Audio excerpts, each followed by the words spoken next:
Lecture 5, Using Your Values. So now that you have a prioritised list of your top 5 to 10 core values, it's time to use them to your advantage to help create happiness in your life. Because remember, when you live your life in alignment with your values, you are reducing the potential for you to feel conflicted and you're increasing the potential for you to feel happy. So how do we implement our values? How do we at least ensure that our lives are being lived through our values? One way to do this is to have goals and make sure that each goal aligns with at least one of your values. You can also make sure that your complete set of yearly goals and activities and plans satisfies all your top 5 to 10 values.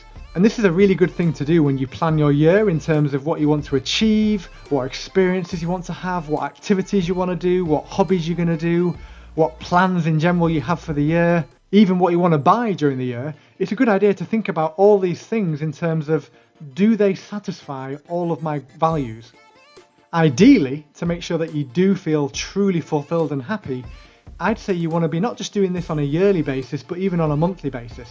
In other words, make sure that even your monthly goals and monthly activities and experiences and plans satisfy your top 5 to 10 values. And another way to implement your values is that when you think of your vision for your life, do so with your values in mind, making sure that no part of your vision will go against your values and that, if anything, your vision fully reflects your most important values.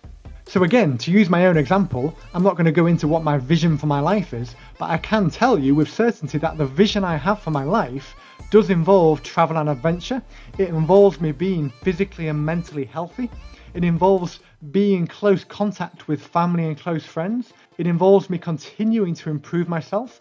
It involves me having complete freedom in terms of my life, in respect of what I want to do and living life on my own terms. And it also involves competition. So the vision I have for my life is very much in alignment and fully reflects all of my values. And an example of making sure that your vision doesn't go against any of your values would be, for example, let's say you have a vision to travel the world every week. This may be an extreme example, but just imagine for a second that you've got this vision for your life that you want to travel all over the world, which would involve taking a flight on average once every week. If your top value, in other words, the thing that's most important to you in your life, is the environment, that could cause conflict. It might not.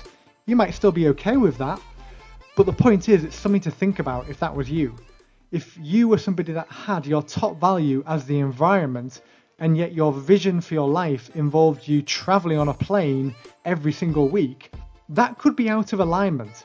That could be an example of a vision that is going against one of your values. And so you might want to rethink it. Or at the very least, you'll want to think about that thoroughly and actually decide yourself, am I going to be happy and fulfilled, truly happy and fulfilled with that vision I have for my life?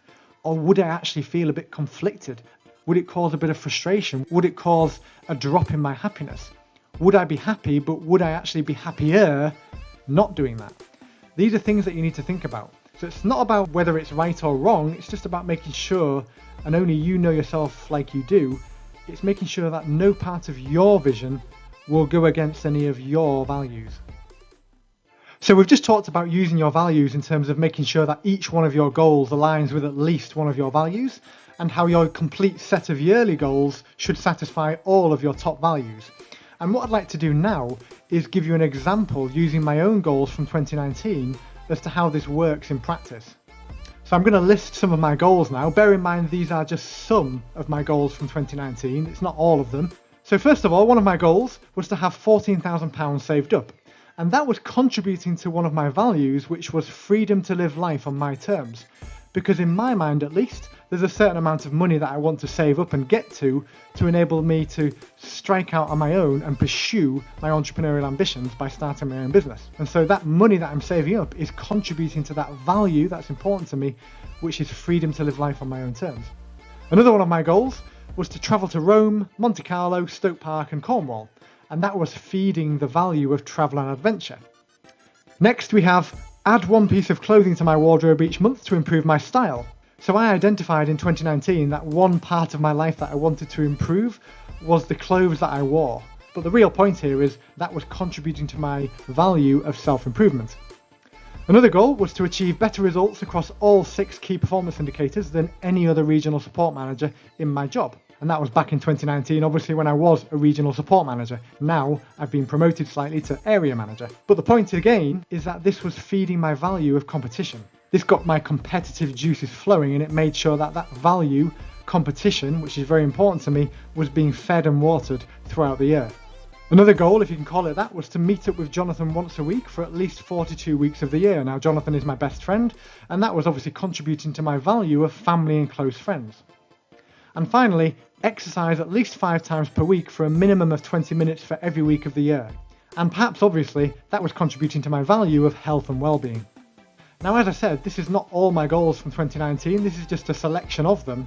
But as you can see, notice how all 6 of my top values are taken care of. They're covered. As long as I tried to achieve these goals, it would mean I'm living my life in a way that's very much in alignment with my values. And by living my life in a way that's in alignment with the things that I've already identified are most important to me, it was increasing my chances of being happy. I will just take this opportunity to say that it's okay to have goals that may not specifically relate to one of your top values, but you must make sure that the goals do not contradict or conflict with any of your top values. So what I'm saying there is that it's fine to have goals that are nothing to do with your top values, and you may well find that happens. There might be things that you want to do and achieve each week and month and each year that don't really have anything to do with one of your values, and that's okay. But what's not okay is if one of your goals actually contradicts or conflicts with one of your top values, because that's what's going to cause a decrease in your happiness and fulfillment. To give you an example, if I set a goal to save £5,000 and the method of doing that in my own head was to have no holidays for the whole year and do nothing on weekends that costs any money, that would violate my value of travel and adventure. It would contradict and conflict against it. Now, the final little tip I'm going to offer you in terms of using your values is to say that your core values also come in useful when making decisions.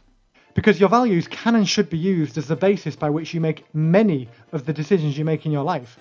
It's a really good way to use your values, actually, because you can use your values as a compass, as a guide to guide you into making the right decisions for you. More specifically, the decisions that are going to make you feel the most happy and fulfilled.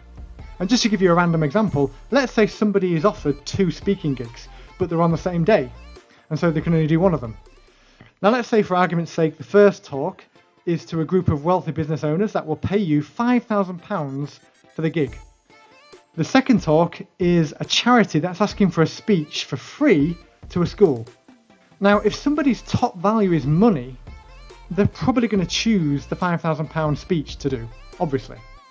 But if somebody valued legacy and impact, and doing things like helping underprivileged young people was far more important to them than money, that could cause them to actually choose to do the free speech to their school and turn down the £5,000 speaking gig, and feel better and happier about doing so.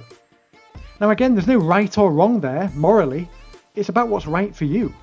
And this is an example as well of how your values may well change over the course of your life. For example, it might be when you're fairly young and you don't have much money, you may well value helping other people. It might be a very strong value to you, but because you just need the money, you might still do the £5,000 talk.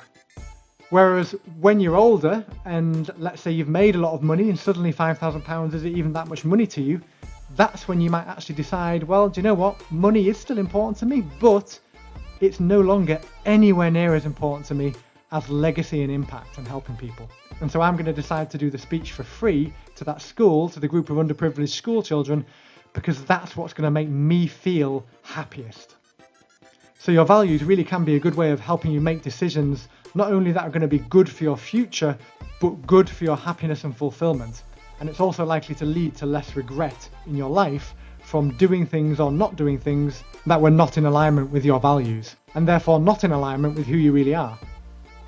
So hopefully you can all now see that when you know your values, you can use them in so many different ways. I've only just covered a handful of them here. There's so many ways you can then use that knowledge to increase the happiness and fulfillment you experience in your life.